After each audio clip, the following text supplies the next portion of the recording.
শেখ মুজিবুর রহমানের নেতৃত্বে সেই দিন আওয়ামী লীগ বাংলাদেশে একটা দুঃশাসনের রাজত্ব প্রতিষ্ঠা করে এবং সব রাজনৈতিক দলগুলোকে নিষিদ্ধ করা হয়েছিল। এই কথাগুলো আমরা আজকাল ভুলে যাই।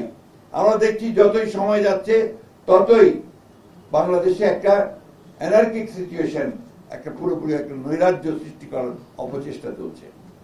দুর্ভাগ্যক্রমে আমরা দেখছি যে সোশ্যাল মিডিয়াতেও সেই প্রোপাগান্ডা, আপনার ইনফরমেশন, মিথ্যা প্রচার দিয়ে বাংলাদেশে একটা আপনার নৈরাজ্য সৃষ্টি করার প্রক্রিয়া চলছে।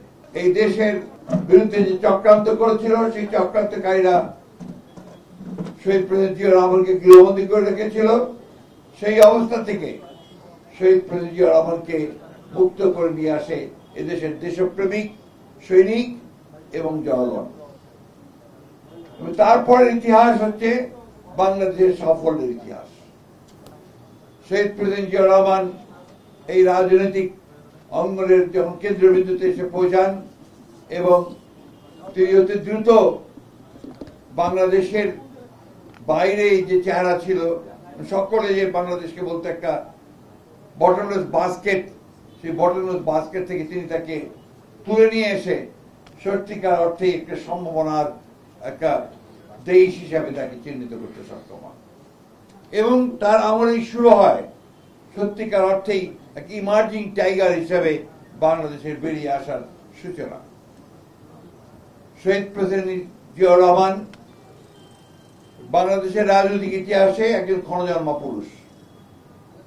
আমরা সবাই জানি যে 1971 সালের সেই 25শে মার্চ 26শে মার্চ 25শে মার্চ যখন আপনার হানাদার বাহিনী, পাকিস্তান হানাদার বাহিনী ঝাঁপিয়ে পড়েছিল নিরস্ত্র জনগণের উপরে, তখন 26শে মার্চ এই অকুত ভয় সাহসী সামরিক সেনানায়ক তিনি চট্টগ্রামের কালুরঘাট কেন্দ্র থেকে বাংলাদেশের স্বাধীনতার ঘোষণা দিয়েছিলেন, আই রিভল্ট এবং I declare independence of Bangladesh, এই কথা বলে। তারপরে দীর্ঘ 5 বছর ছিল আওয়ামী দুঃশাসনের ইতিহাস। এই 5 বছরে আওয়ামী লীগ অত্যন্ত ভয়াবহভাবে বাংলাদেশের মানুষের যে আশা আকাঙ্ক্ষা ছিল সে আশা আকাঙ্ক্ষাগুলোকে ভুলুণ্ঠিত করে। শেখ মুজিবুর রহমানের নেতৃত্বে সেই দিন আওয়ামী লীগ বাংলাদেশে একটা দুঃশাসনের রাজত্ব প্রতিষ্ঠা করে এবং তাদের সময়ই বাংলাদেশে শুধুমাত্র প্রশাসনিক ফেইলিয়রের জন্য দেশে একটা ভয়াবহ 1974 সালে একটা দুর্ভিক্ষ হয়, যে দেশে যে দুর্ভিক্ষে লক্ষ লক্ষ মানুষ না খেতে পেয়ে মারা যায় এবং সেই সময়ে এই দেশের অর্থনৈতিক অবস্থা চরম বিপর্যয়ের দিকে যায়। যার ফলে আমরা দেখেছি যে সেই সময় স্বয়ং শেখ মুজিবুর রহমানই বলেছিলেন যে এই দেশে অর্থনীতি খারাপ হয়ে যাচ্ছে। তাই নয়, তৎকালীন অর্থনৈতিক সমিতির সভাপতি ডক্টর মুজাহিরুল ইসলাম তিনি শেখ মুজিবের সামনেই অর্থনৈতিক সমিতির যে আলোচনা সভা ছিল টিএসসিতে, সেখানে তিনি বলেছিলেন বাংলাদেশের অর্থনীতি তীব্র গতিতে রসাতলে যাচ্ছে। সেই অবস্থা থেকে শহীদ প্রেসিডেন্ট জিয়া রহমান বাংলাদেশকে তুলে নিয়ে আসেন। তিনি প্রথম হাত দেন রাজনৈতিক সংস্কারে, একদলীয় শাসন ব্যবস্থা থেকে তিনি বহুদলীয় গণতন্ত্রে নিয়ে আসেন এবং সংবাদপত্রের স্বাধীনতা তিনি নিশ্চিত করেন। কারণ সে একদলীয় শাসন ব্যবস্থা বাকশাল যখন প্রতিষ্ঠিত হয় সমস্ত সংবাদপত্রগুলো নিষিদ্ধ করা হয়েছিল, মাত্র 4টি পত্রিকা চলবে এবং সব রাজনৈতিক দলগুলোকে নিষিদ্ধ করা হয়েছিল। এই কথাগুলো আমরা আজকাল ভুলে যাই, এই কথাগুলো বারবার বলা দরকার। এই জন্যই বলা দরকার যে শহীদ প্রেসিডেন্ট জিয়া রহমান সেই অবস্থা থেকে বহুদলীয় গণতন্ত্রে ফিরিয়ে নিয়ে এসেছিলেন, সংবাদপত্রের স্বাধীনতাকে নিশ্চিত করেছিলেন। তখন অনেকগুলো সংবাদপত্র চালু হয়েছিল, বিচার বিভাগের স্বাধীনতা তিনি নিশ্চিত করেছিলেন।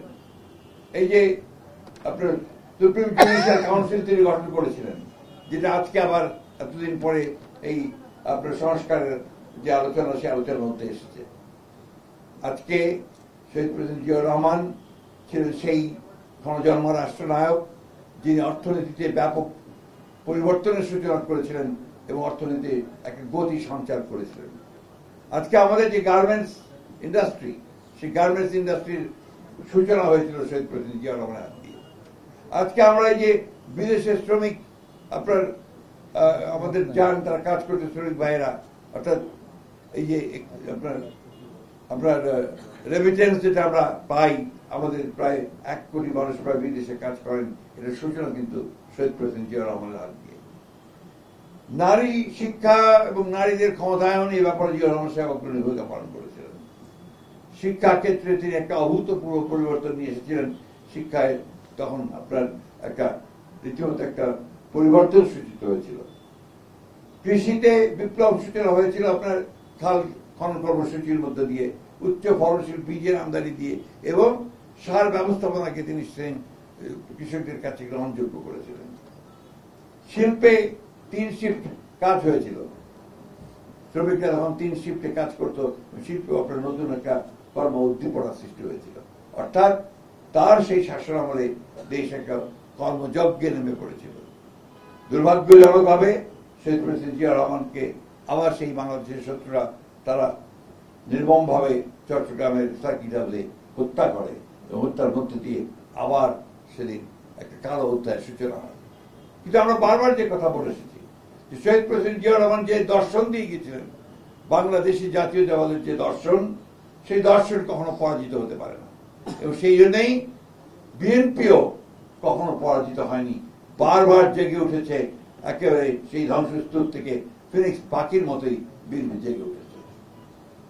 প্রিয় সাংবাদিক বন্ধুগণ, তাই 7ই নভেম্বর আমাদের কাছে, গোটা জাতির কাছে অত্যন্ত গুরুত্বপূর্ণ একটা দিন। বিশেষ করে আজকের যে রাজনৈতিক প্রেক্ষাপট, যখন একটা মানুষ অনিশ্চয়তার হতাশার মধ্যে চলে যাচ্ছে, এবং প্রত্যেকটি মানুষ বারবার চিন্তা করছে কি হবে, কি হতে পারে। আমরা দেখছি যে বাংলাদেশের শত্রুরা তারা আবার মাথা চালা দিয়ে উঠতে শুরু করেছে, মাথা তুলে উঠতে শুরু করেছে। আমরা দেখছি যতই সময় যাচ্ছে ততই বাংলাদেশে একটা অ্যানার্কিক সিচুয়েশন, একটা পুরোপুরি একটা নৈরাজ্য সৃষ্টি করার অপচেষ্টা চলছে। দুর্ভাগ্যক্রমে আমরা দেখছি যে সোশ্যাল মিডিয়াতেও সেই প্রোপাগান্ডা, আপনার ইনফরমেশন, মিথ্যা প্রচার দিয়ে বাংলাদেশে একটা আপনার নৈরাজ্য সৃষ্টি করার প্রক্রিয়া চলছে। আজকে তারই প্রেক্ষিতে 7ই নভেম্বর আজকে আমাদের কাছে অত্যন্ত গুরুত্বপূর্ণ। শহীদ প্রেসিডেন্ট জিয়াউর রহমান যেভাবে জাতিকে ঐক্যবদ্ধ করেছিলেন, আজকে একইভাবে আমরা দেখছি যে আমাদের নেতা জনাব তারেক রহমান সাহেব, তিনি আজকে সেই সুদূর থেকে দেশকে ঐক্যবদ্ধ করবার চেষ্টা করছেন, জাতিকে ঐক্যবদ্ধ করবার কাজ করে চলেছেন। এবং দেশের বেগম খালেদা জিয়া যেভাবে আমাদেরকে পরিচালিত করেছিলেন, তার দীর্ঘ 9 বছর স্বৈরাচার বিরোধী সংগ্রামে, পরবর্তীকালে ফ্যাসিবাদী সংগ্রামে, সেইভাবে একইভাবে আজকে আমাদের নেতা, আমাদের তরুণ নেতা তারেক রহমান, তিনি আমাদের দলকে পরিচালিত করছেন এবং জাতিকে নতুন আশা যোগাচ্ছেন।